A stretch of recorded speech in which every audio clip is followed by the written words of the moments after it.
Bienvenue dans ce cours Introduction en SQL, SP0.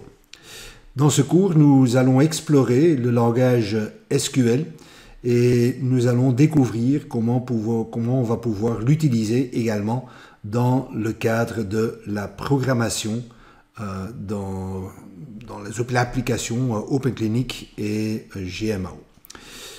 Et pour commencer, si on veut étudier le SQL, nous allons devoir avoir à notre disposition un serveur SQL, un serveur de base de données qui va comprendre le langage SQL.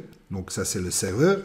Et d'un autre côté, on aura également besoin d'une application client SQL. C'est en fait une application qui va nous permettre de communiquer avec le serveur SQL à l'aide du langage SQL. Et pour ceci, nous allons choisir un serveur MariaDB qui est en fait l'équivalent d'un serveur MySQL et qu'on va installer sur notre machine, sur notre ordinateur. Et comme client, on va utiliser l'application HeidiSQL. Les deux sont des applications open source et vont être faciles à installer sur une machine. Alors, pour installer le serveur MySQL ou MariaDB et le client HeidiSQL, nous allons devoir télécharger d'abord le logiciel sur Internet. Si on va sur Google avec un navigateur, on peut simplement chercher sur MariaDB et puis Google va nous retourner directement le site de MariaDB Foundation. Et là, on peut en fait cliquer ici sur Download MariaDB Server, donc pour télécharger le serveur. Par défaut, ça présente ici MariaDB Server 11.3.0 Alpha. Nous allons utiliser une version un peu plus ancienne, qui est une version stable, et qui va être la version MariaDB Server 10.11.5. Donc on va sélectionner celle-là sur la page de téléchargement de MariaDB. Une fois qu'on a fait ça, si vous avez un système 64 bits, ce qui sera probablement le cas pour tout le monde, vous laissez le 64 bits et le MSI Package par défaut, les sélections par défaut, et puis vous allez cliquer sur Download, donc le téléchargement. Et quand vous téléchargez, ça va prendre un peu de temps pour télécharger le serveur sur votre machine. Ça dépend un peu de la vitesse de votre connexion à Internet. Une fois que c'est téléchargé, vous pouvez éventuellement vous enregistrer sur le site, mais ce n'est pas obligatoire. Quand vous avez téléchargé le logiciel, vous allez pouvoir simplement cliquer dessus pour l'installer. Et puis, le logiciel va vous proposer d'installer MariaDB 10.11. On clique sur Suivant, Next. Il faut accepter la licence parce que sinon, il n'y a rien qui va se passer. Vous cliquez encore sur Next. Si vous avez déjà une instance de MariaDB sur votre ordinateur, le système va vous proposer de ou bien créer une nouvelle instance ou bien faire une mise à jour de l'instance qui existe déjà. Donc ici, bon, si vous n'avez pas encore de MariaDB sur votre machine, il va automatiquement créer une nouvelle instance. Donc moi, je vais également créer ici une nouvelle instance. Alors, avec le serveur MariaDB, on peut installer évidemment le serveur de base de données, mais également les programmes clients, les outils de backup. Et ici, ce qui est intéressant, c'est les third-party tools. Donc, ce sont en fait des logiciels qui ont été développés par d'autres équipes, entre autres HeidiSQL. C'est le client SQL que nous, on va utiliser pour ce tutoriel. Donc, je clique sur Suivant. Et en fait, pour un serveur de base de données, pour avoir accès à un serveur de base de données, on va pouvoir créer un compte super utilisateur. Le super utilisateur s'appelle root sur MariaDB. Et si je veux accéder comme root, je vais avoir besoin d'un mot de passe root sur le serveur de base de données. Et donc, par défaut, ici, c'est vide, mais c'est à conseiller de mettre un mot de passe. Mais mettez un mot de passe que vous allez pouvoir souvenir. Et donc, je vais mettre, par exemple, ici, un mot de passe qui est facile à retenir pour moi. Vous choisissez votre propre mot de passe, évidemment. Si vous voulez également pouvoir accéder à ce serveur de base de données à partir d'autres machines, donc à distance, via le réseau, vous pouvez cocher ici « Enable access from remote machines for root user ». Je vais le désactiver parce qu'il n'y aura pas d'autres machines ici. En fait, c'est tout ce qu'il faut utiliser. Donc là, on peut cliquer ici sur « Next ». On peut dire quel va être le nom du service. Je mets par exemple ici 10.11, MariaDB 10.11. Et évidemment, je veux pouvoir y accéder à travers le réseau. Donc là, ça c'est le port sur lequel mon serveur MariaDB va écouter. C'est le port 3306. C'est le port par défaut et je vous conseille également de garder ce port par défaut. Et puis, les paramètres ici, pour nos exercices, on va les laisser par défaut. Vous cliquez sur Next. Et puis, il va installer. Voilà. On installe. Ceci peut prendre quelques secondes ou quelques minutes. Ça dépendra fortement de la puissance de votre ordinateur. Sur certains ordinateurs, ça peut prendre 5 ou 10 minutes. Sur d'autres, en 1 minute, comme ici, ça va être fini. Et donc ici, je peux cliquer sur Finish. Une fois le serveur installé, je vais pouvoir vérifier dans mes services. Donc, quand je tape ici sur Services, et j'ouvre les services qui tournent sur le serveur, ou sur l'ordinateur, je vais voir que quelque part, il y a un service, celui que je viens de créer, MariaDB 10.11, qui est en train de tourner. Donc ici, il est running ou bien il est en route en fait. Donc il a été démarré par le système. Donc ça veut dire que l'installation a réussi et que le serveur actuellement est fonctionnel. Comment je peux y accéder? Je vais pouvoir y accéder avec mon client SQL. Et donc, ce sera le logiciel Heidi SQL que je viens d'installer. Où est-ce que je peux trouver celui-là? Quand je vais regarder ici dans mes programmes, et je vais aller chercher sous MariaDB, voilà, ici MariaDB 10.11, je vais voir que, entre autres, il a installé Heidi SQL. Et donc, si je vais démarrer Heidi SQL, j'ai mon logiciel ici. Chez moi, il y a déjà pas mal de serveurs qui sont préconfigurés. Chez vous, ceci sera probablement vide.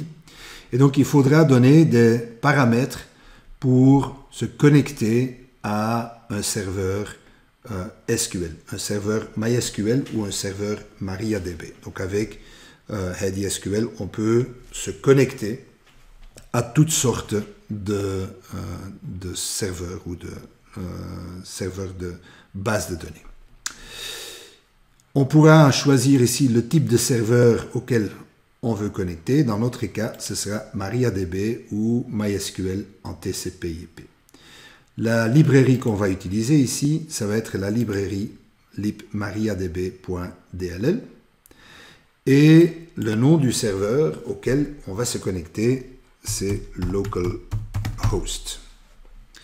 On va se connecter avec le nom d'utilisateur root et avec le mot de passe qu'on a saisi quand on a installé le serveur MariaDB. Donc vous devez mettre le même mot de passe que celui que vous avez utilisé lors de l'installation. Et puis on va pouvoir ouvrir la connexion. Si le système demande d'enregistrer la modification, ça veut dire que vous allez avoir par après ici un raccourci pour pouvoir vous connecter à ce serveur de base de données. Donc ici, j'ai dit oui, je veux faire ça. Et voilà, je suis connecté à mon serveur de base de données MariaDB et je vais pouvoir communiquer avec ce serveur à travers mon client Heidi SQL. Je vois ici à gauche le serveur sur lequel je me suis connecté. Donc c'est localhost, c'est en fait le serveur qui est installé localement sur ma machine.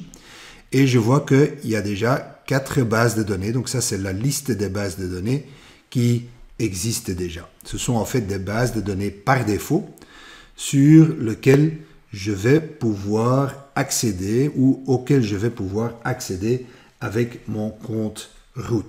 Je suis maintenant connecté comme super utilisateur.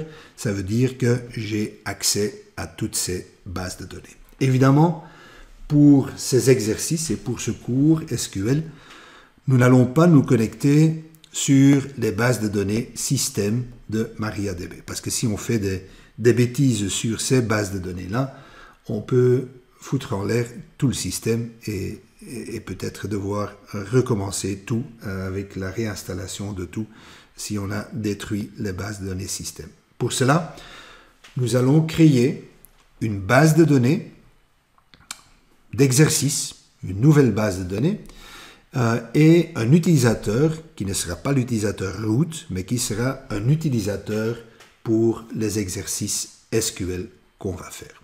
Alors, comment on peut faire ça?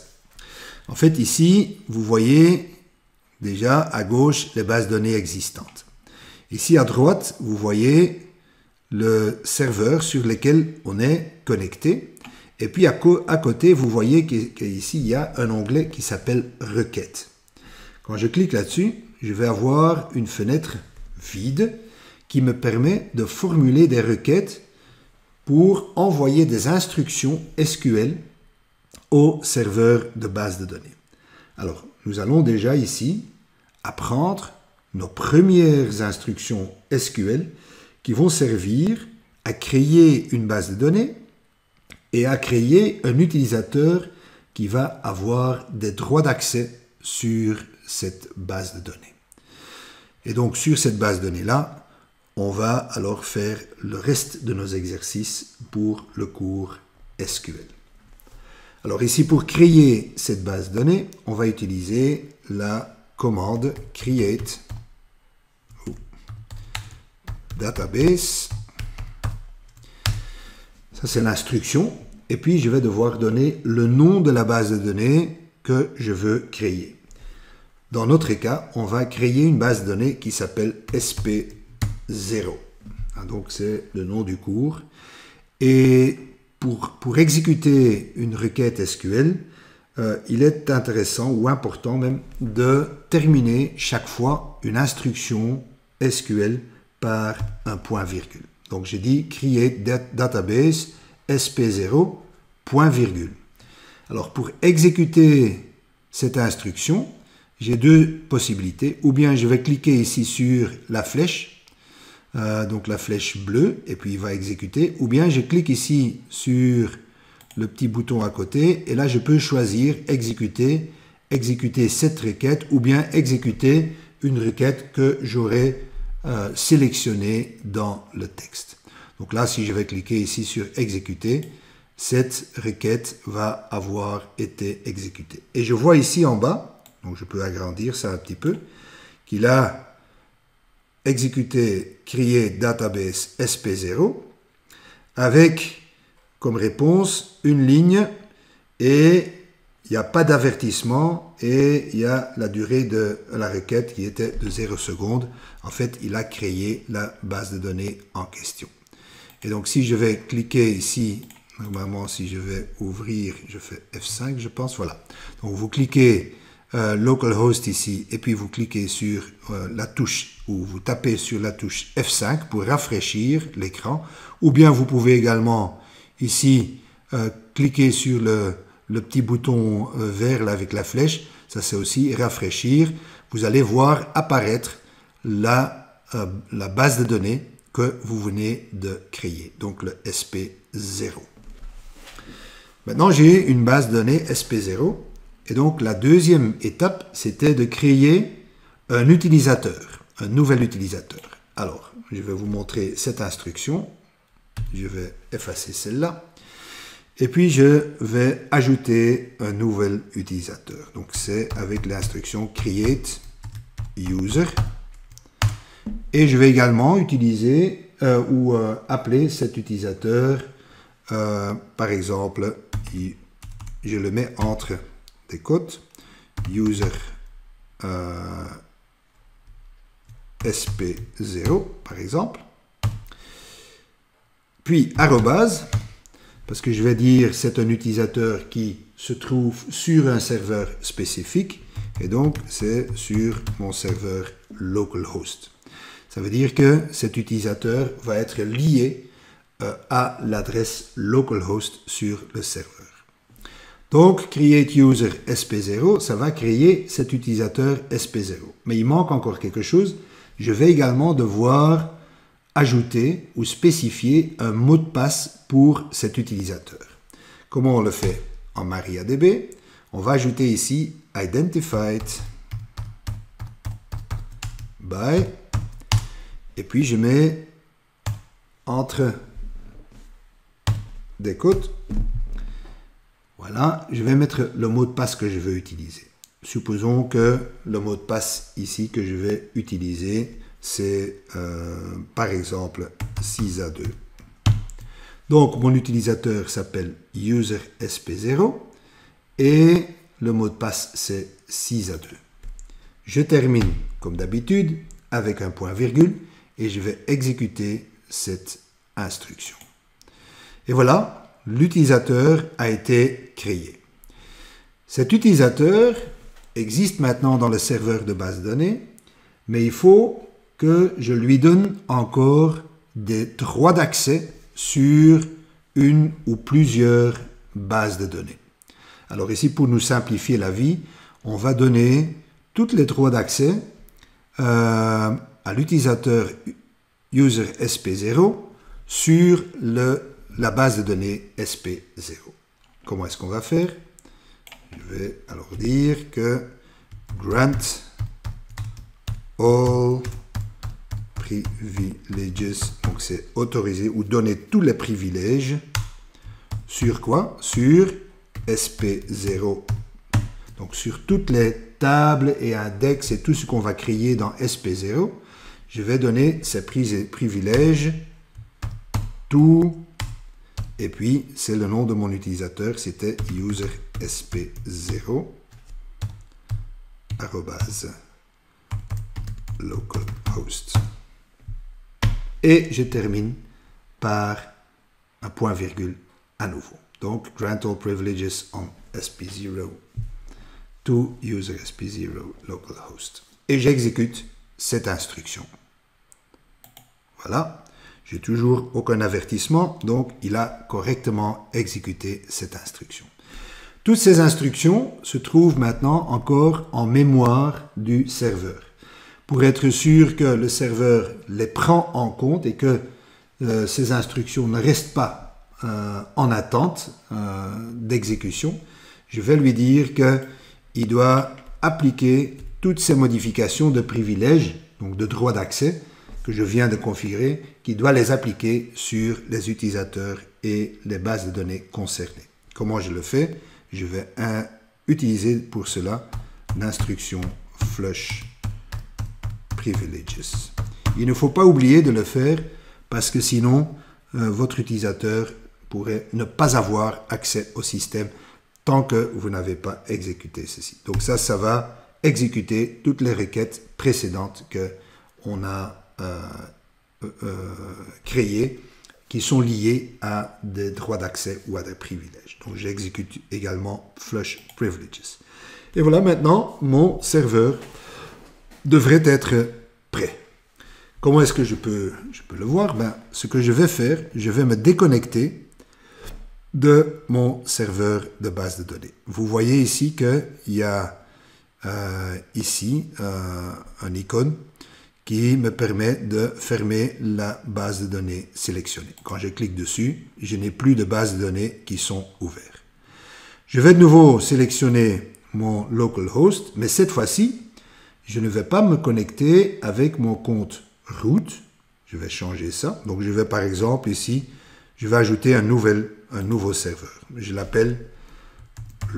vais l'appeler SP0. Voilà, par exemple. Et donc, mon serveur SP0, l'adresse IP ou le nom du serveur, ça reste évidemment localhost. Mais je ne vais pas utiliser l'utilisateur root, je vais utiliser user sp0. C'est l'utilisateur qu'on vient de créer. Et je vais utiliser le mot de passe qu'on vient de lui donner. C'était CISA2. Et là, je vais me connecter au serveur. Est-ce que vous voulez enregistrer la modification? Oui, je veux enregistrer. Et maintenant, je vois que je suis connecté avec ReadySQL sur le serveur, mais j'ai seulement encore accès aux bases de données qui sont accessibles pour moi comme utilisateur user sp0. Et donc, essentiellement, c'est en fait la base de données, mais ce sera en lecture seule avec la structure de toutes les tables. On ne va pas tout de suite utiliser ça. Mais ce qui est plus intéressant, c'est que j'ai accès maintenant à ma base de données SP0. Je suis encore dans la requête ici, mais si je vais ici cliquer sur base de données 0, je vois qu'il n'y a rien dedans. C'est encore une base de données vide, mais cette base de données existe et comme utilisateur user SP0, j'ai accès à cette base de données.